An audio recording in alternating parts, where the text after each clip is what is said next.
নমস্কাৰ ৰাজনৈতিক খবৰৰ সৈতে ষ্টুডিঅ'ত মই দেবু কোঁৱৰ চাবুৱাৰ বিন্ধাকটা মুলুক গাঁৱত হৰবাক উষ্ম আদৰণি জনালে গাঁওবাসীয়ে সহস্ৰাধিক ৰাইজে বাইক ৰেলীৰে আদৰি আনিলে সোণোৱালক চাও হক কিদৰে আদৰিলে গাঁওবাসীয়ে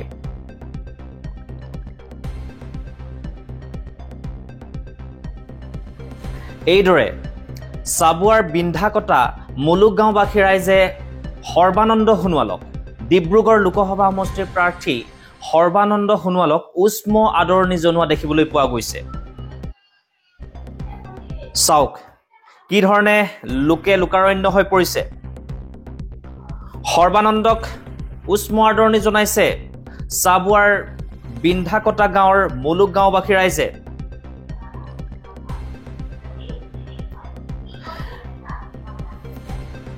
এনেদৰেই সৰ্বানন্দ সোণোৱালক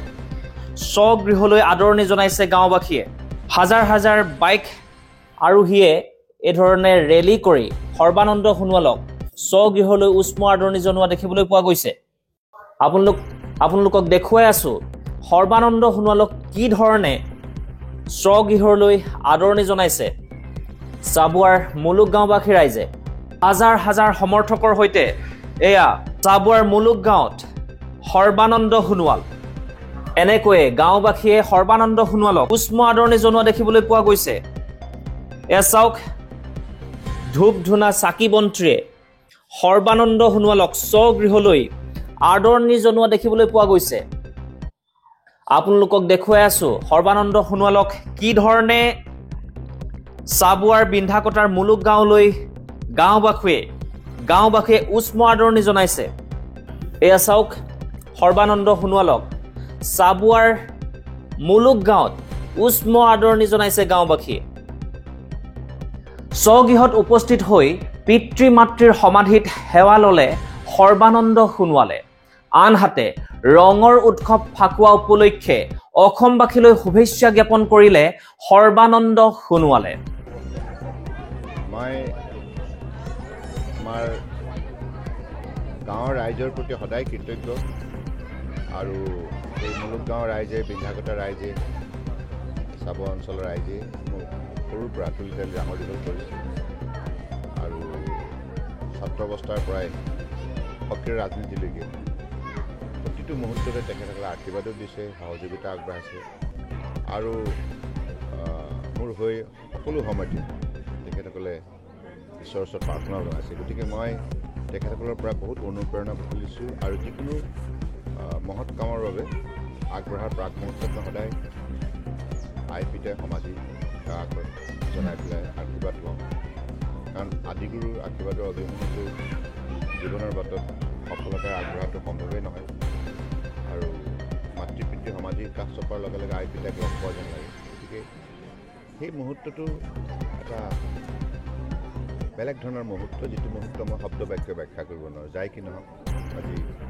চাবুৱা অঞ্চলৰ ৰাইজে আমাৰ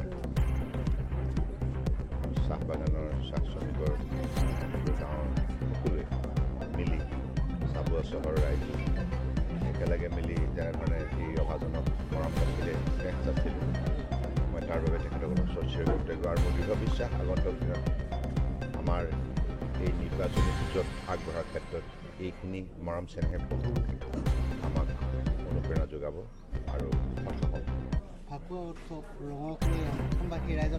হয় ফাকুৱা উৎসৱৰ উপলক্ষে মই অসমবাসী ৰাইজলৈ আন্তৰিক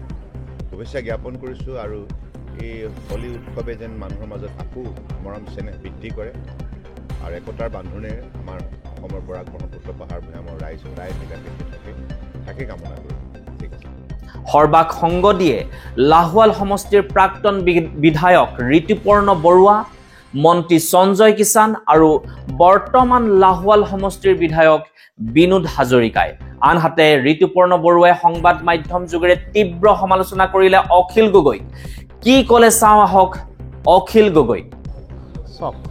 অখিল গগৈ ডাঙৰীয়াই যেতিয়াৰ পৰা আমি তেখেতক জানো আৰু যেতিয়াৰ পৰা তেখেতে সমাজ জীৱনৰ বিভিন্ন ক্ষেত্ৰত কাম কৰিবলৈ আগবাঢ়িছে তেখেতে সদায়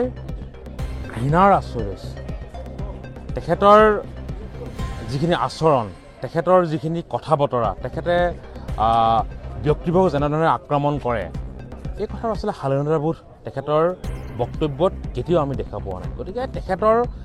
বক্তব্যৰে আমাক কোনো বিচলিত কৰিব নোৱাৰে আমি তেখেতৰ বক্তব্য সদায় শুনি আছোঁ পূৰ্বৰ প্ৰাক্তন মুখ্যমন্ত্ৰী তৰুণ গগৈ ডাঙৰীয়াৰ সম্পৰ্কত তেখেতে অত্যন্ত কটু মন্তব্য কৰিছিল তেওঁলোকৰ যি বৰ্তমানৰ মিত্ৰ দল কংগ্ৰেছৰ যি যোৰহাটৰ প্ৰাৰ্থী গৌৰৱ গগৈ সম্পৰ্কত তেখেতে যিখিনি কথা কৈছিল অসমৰ ৰাইজে পাহৰা নাই গতিকে আজি আমি একেবাৰে সৰ্বানন্দৰ পৰা তেখেতে যি এনেধৰণৰ কথা কৈছে এইটো আমি অকণো চিন্তিত নহয় আৰু সৰ্বানন্দ ডাঙৰীয়াই সদায় অসমত এটা সুস্থ সমন্বয়ৰ বাৰ্তালৈ ৰাজনীতি কৰি আহিছে এক সমন্বয়ৰ ধাৰা সৃষ্টি কৰি সৰ্বানন্দ ৰাজনীতি কৰি আহিছে গতিকে সৰ্বানন্দ সোণোৱালৰ ভাৱমূৰ্তি সৰ্বানন্দ সোণোৱালৰ ব্যক্তিত্ব সৰ্বানন্দ চিন্তাধাৰা সকলোকৈ আগবঢ়া সৰ্বানন্দ ডাঙৰীয়াৰ আচলতে ওচৰত অখিল গগৈ ডাঙৰীয়াই মানে আচলতে একেবাৰে ওচৰ চাপিব পৰা দূৰৈৰ কথা বহু লক্ষ দূৰত অৱস্থান কৰে অখিল গগৈ ডাঙৰীয়া আৰু সৰ্বানন্দৰ যিটো তেখেতে ডিব্ৰুগড় লোকসভা সমষ্টি আজি আপোনালোকে দেখিছে আজি এই তেখেতে প্ৰথম তেখেতৰ জন্মস্থান গাঁওখনলৈ আজি আহিছে আই মাতৃৰ সমাধিত সেৱা কৰিছে গাঁৱৰ ৰাইজৰ যি উৎসাহ আজি প্ৰায় হাজাৰ যুৱক যুৱতীয়ে বাইকেৰে তেখেতৰ আদৰণি আনিছে গাঁৱৰ আবাল বৃদ্ধ বনিতা যুৱক যুৱতী সকলোৱে তেখেতক নিজৰ এই সন্তানটিক গাঁৱলৈ বিপুলভাৱে আদৰণি জনাই এইটো প্ৰমাণ কৰিছে যে সৰ্বানন্দ সোণোৱালে এইবাৰ ডিব্ৰুগড় লোকসভা সমষ্টিত 5 লাখতকৈ অধিক ভোটত জয়ী হ'ব তেখেতে এটা কথা ভবা উচিত যে সৰ্বানন্দ সোণোৱাল নিচিনা এজন ব্যক্তি যিজন ব্যক্তিয়ে 2016 চনৰ পৰা 2021 চনলৈকে তেখেতে মুখ্যমন্ত্ৰী পদ অলংকৃত কৰিছিল তেখেতৰ নেতৃত্বত IMDT আইন বাতিল হৈছিল আৰু তেনে এজন ব্যক্তিক অখিল গগৈ নিচিনা এজন ব্যক্তিয়ে গছৰ মূৰা বাঁহৰ মূৰা কোৱাটো খুব দুৰ্ভাগ্যজনক কথা আজি মই লুৰিণ গগৈৰ কথা কওঁ লুৰিণ গগৈ নিচিনা যুৱ নেতা ভৱিষ্যত আছিল তেখেতৰ যদি তেখেতে আজি এটা সঠিক সিদ্ধান্ত ল'লে হয় যদি অখিল গগৈ নিচিনা মানুহৰ কথা নুশুনিলে হয় গৌৰৱ গগৈৰ কথা যদি নুশুনিলে হয় নিশ্চিতভাৱে লুৰিণজ্যোতি গগৈ ডাঙৰীয়া এদিন ৰাজনীতি প্ৰেক্ষাপটত অসমত জিলিকি থাকিলেহেঁতেন এই দুৰ্ভাগ্যৰ কথা এই দুই গগৈয়ে তেখেতক পালে গৌৰৱ গগৈ আৰু অখিল গগৈ সেই তেনেকুৱা ব্যক্তিসকলে পোৱাৰ কাৰণে আজি তেখেতৰ যিটো ৰাজনৈতিক কেৰিয়াৰে হওক ভৱিষ্যত ছাত্ৰ নেতাৰ যিটো কেৰিয়াৰ থাকিব সেই কেৰিয়াৰৰ পৰা তেখেতে বঞ্চিত হ'ল বুলি মই ভাবোঁ